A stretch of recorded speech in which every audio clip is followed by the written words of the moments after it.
Mr. Jinnah wanted an Islamic state. He himself was very fond of his Scotch whisky and ham sandwiches. They could not get themselves a constitution. Finally, after they were split in two, they got a workable constitution in 1973. And since then, I've had military rule. And therefore, I must say, as friends, I've got lots of Pakistani friends. I keep still meeting them.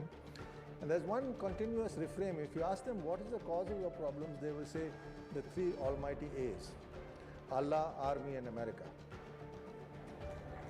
Allah, they say, has not been kind to us because we are one Islamic country with no oil under our soil. The army because it harasses them, and America because it exploits them.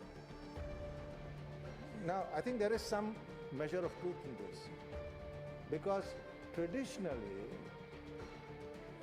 Islam in Pakistan has been syncretic. It's Barelvi, it is Sufi.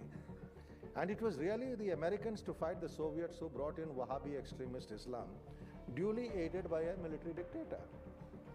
And it was in this period that terrorism picked up. The Pakistanis realized that with new supply of American goodies like F-16s, they could wage low-intensity conflict in Punjab. It started in the 80s. And in the 90s and the late 90s, they shifted gear to Kashmir and beyond across India. Pakistan is ruled by a military. Even in the days of the so-called democratic governments, Narayanan was saying something, he said will be quoted, that the ISI is involved. A UN committee inquiring into the killing of Benazir has indicted the ISI for supporting the LET.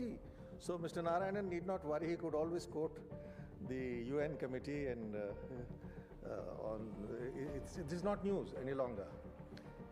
And you do have genuinely a problem, and the problem arose after radicalization in Pakistan arose after the defeat of the Soviets in Afghanistan. The Pakistanis wrongly calculated that it was their genius that led to the defeat of the Soviet Union, using radical Islam as a weapon to drive the Soviets out.